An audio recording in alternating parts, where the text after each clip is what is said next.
Cartografia. Mesmo que este nome não seja muito familiar para você, você provavelmente já utilizou produtos cartográficos.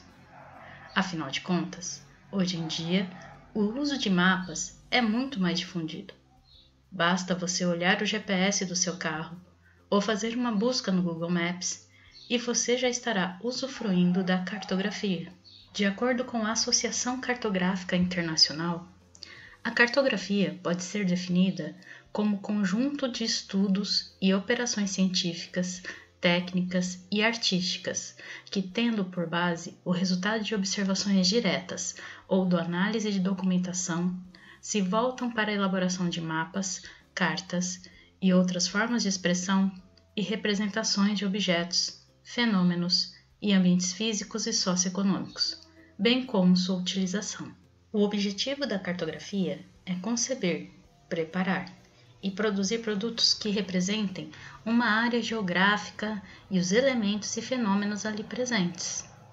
É claro que essa área geográfica a que eu me refiro está relacionada, em quase 100% dos casos, à superfície terrestre. Portanto, é importante que, antes de mais nada, vocês conheçam quais são os modelos de representação da superfície do nosso planeta Terra para ciências cartográficas e geociências em geral. Qual a forma da Terra? Você é desses que já parou para pensar nisso? Há muito tempo, muita gente pensa.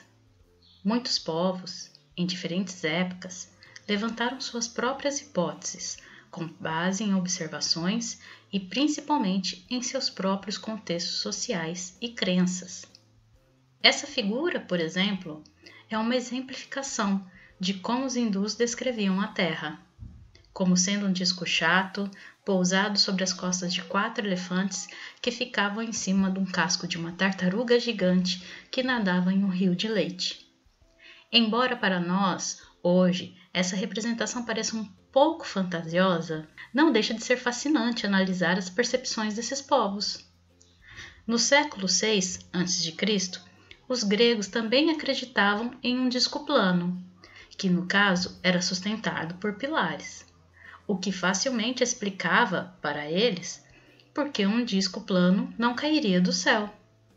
Eles acreditavam também que todas as noites novas estrelas apareciam, pois as estrelas da noite anterior haviam caído e desaparecido para sempre. Um outro exemplo diretamente da China, onde acreditavam que, apesar da abóbora celestial ser esférica, nosso planeta era plano e quadrado. Ainda no século VI a.C., Anaximandro de Mileto ousou dizer que a Terra flutuava no ar e se equilibrava no centro de um céu completamente esférico. Uma vez que o conceito da esfera foi introduzido pelos pensadores, não tardou a aparecer a ideia de que a própria Terra fosse esférica. A escola pitagórica foi a responsável pela teoria da harmonia das esferas, na qual todos os corpos celestes conhecidos são esféricos. No cosmos pitagórico, cada planeta tem seu céu, e a órbita do Sol estaria mais ou menos entre a órbita de Vênus e de Marte, sendo a Terra o centro do universo. A teoria da Terra esférica foi ganhando força com a adesão de novas análises e observações, como as de Platão e Strabo. No fim do século VII d.C., já se tinha ciência de que era o planeta Terra que girava em torno do Sol e que ele não era perfeitamente esférico. Muito tempo depois, no século XVII, Robert Hooke, figura notória da revolução científica, chegou a afirmar que a forma dos planetas seria mais como elipsoide. Esse tema foi explorado por Isaac Newton, que, segundo ele, somente se a Terra não tivesse uma rotação diária, então seria perfeitamente esférica. Mas como existe uma rotação em torno de seu eixo, ela assume uma forma elipsoidal, devido ao achatamento dos polos. Desde então, define-se que a Terra não é uma esfera. Considerando a forma elipsoidal, o diâmetro de um polo ao outro é menor do que o diâmetro da linha do Equador. A diferença é pequena, O diâmetro equatorial tem cerca de 12,7 mil quilômetros, enquanto dos polos mede cerca de 40 quilômetros a menos. O motivo dessa diferença não está apenas nas forças da gravidade centrífuga perpendiculares ao eixo de rotação, mas também na consistência da própria Terra. Por exemplo, se a Terra fosse de um material sólido, essas forças não teriam efeito algum em sua forma. Entretanto, nosso planeta é viscoso, com o interior fundido e placas litosféricas em sua crosta fina que podem se mover. Mas vale pontuar que sabemos mais sobre o espaço do que sobre o interior do nosso próprio planeta.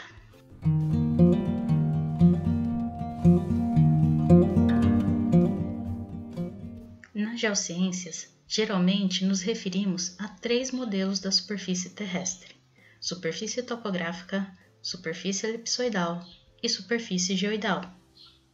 A superfície topográfica é a superfície por onde andamos. Consideramos sobre ela todos os acidentes naturais e artificiais.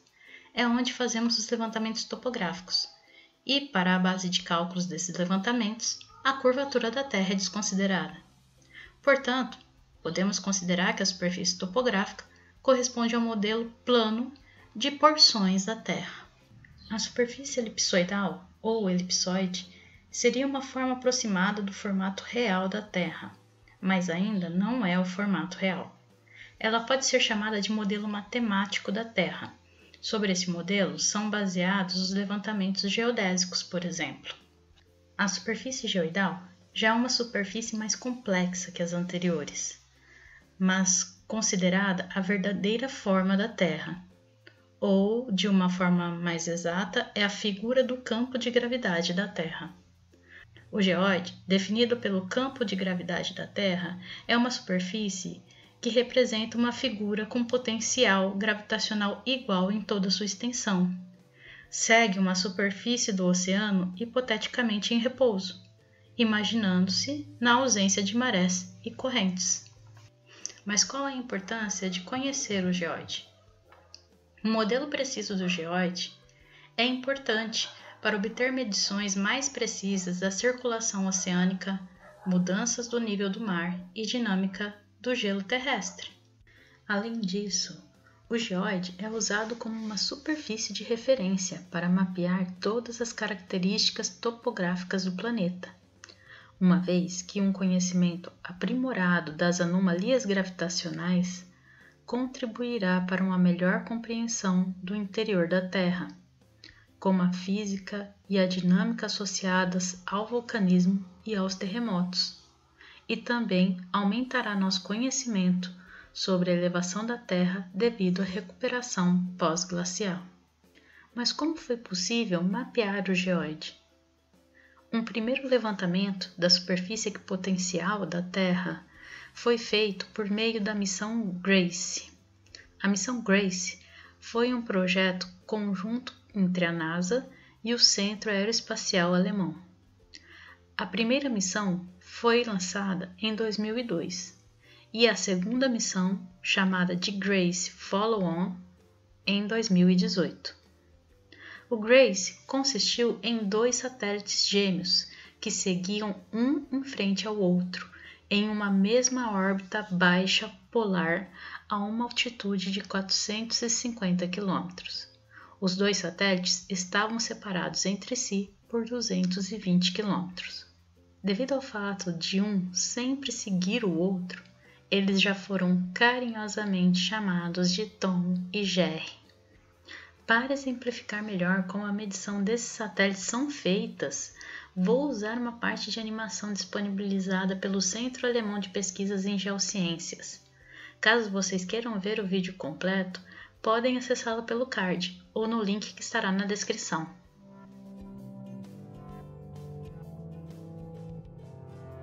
À medida que o par de satélites circula a Terra, áreas de gravidade um pouco mais forte, ou seja, maior concentração de massa, afetam os satélites. O satélite da frente acaba se afastando de trás, sendo acelerado em direção a essa concentração, aumentando a distância entre eles. Quando eles passam desta área, O satélite então de trás é que é acelerado e puxado na direção do da frente. Essa mudança na distância certamente seria imperceptível aos nossos olhos, mas um sistema extremamente preciso de alcance de micro-ondas no GRACE é capaz de detectar essas minúsculas mudanças na distância entre os satélites. Para que se garanta que as medidas de acelerações tenham sido causadas apenas pela gravidade, existe um acelerômetro dentro dos satélites que mede acelerações não gravitacionais, como as causadas pelo arrasto atmosférico. Mas o GRACE não foi o único satélite de medição gravitacional da Terra. Em 2009, a Agência Espacial Europeia lançou seu próprio satélite, denominado GOES, que conseguiu captar dados do campo gravitacional terrestre com bastante precisão.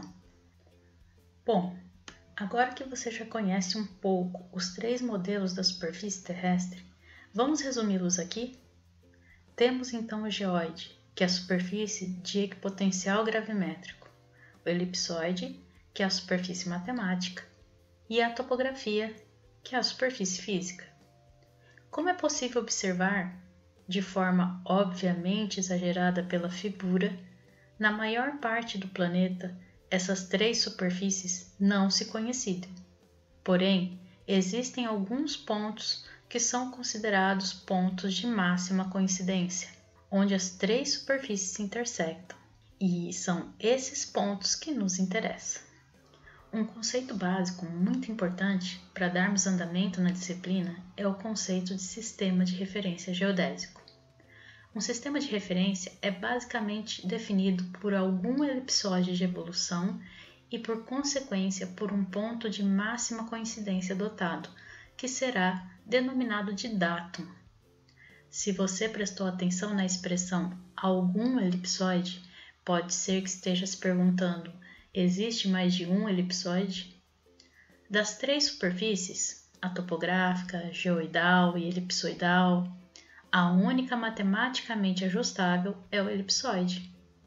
Isso significa que é possível alterar seus parâmetros e assim modificar um pouco da sua forma e posição em relação ao geoide. Quando os parâmetros de um elipsoide são alterados, este acaba se ajustando, ou não, a certas partes do geoide. É seguro imaginar que quanto mais próximo do geoide um elipsoide estiver, mais precisas serão as coordenadas calculadas sobre esse elipsoide para aquela região. Portanto, podem haver, inclusive, elipsoides cujo centro nem coincide com o centro de massa da Terra. Apesar de haverem sistemas de referências globais, que são aqueles elipsoides em que o centro coincidem com o centro de massa da Terra, muitos países adotaram também sistemas de referência locais. Nesses sistemas, os elipsoides estão deslocados em relação ao centro da Terra, porém, garante que se aproxime mais do geoide na região de interesse. Por exemplo, neste exemplo apresentado, o elipsoide global se coincide mais na região da Europa. Já o elipsoide local, que está deslocado, terá uma maior coincidência com a região da América. Para evitar o uso indiscriminado de modelos, os sistemas de referência geodésicos são determinados pelos grupos de trabalho formados por especialistas indicados e aprovados pela IAG, Associação Internacional de Geodésia. A organização internacional responsável pela aprovação e recomendação dos sistemas geodésicos de referência é a IUGG, União Internacional de Geodésia e Geofísica, através da IAG. E cabe ao organismo competente de cada país a adoção e o apoio aos usuários nacionais. No Brasil, o órgão responsável é o IBGE, Instituto Brasileiro de Geografia e Estatística. Dentre todos os sistemas de referência que existem, quais são os utilizados no Brasil? Podemos citar alguns, como por exemplo, WGS-84, SAD-69, SAD-6996 e SIRGAS 2000. O WGS-84, cuja sigla significa Sistema Geodésico Mundial de 1984, é bastante utilizado no Brasil, por ser o sistema estabelecido pelo Departamento de Defesa americano. Na verdade, é que isso significa que o GPS utiliza esse sistema como base de cálculo para suas coordenadas.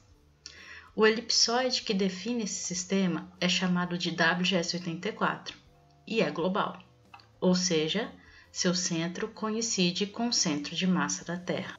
O SAD-69 já foi bastante utilizado no Brasil. Sua sigla significa Datum da América do Sul de 1969. Ele utiliza como elipsoide de referência o UGGI 1967, que é um elipsoide local e não global. Em 1996, houve um reajuste da rede geodésica brasileira. Nesse momento que surgiu uma nova realização desse sistema, que passou a ser denominado SAD 6996. O SIRGAS foi inicialmente definido como Sistema de Referência Geocêntrico para a América do Sul.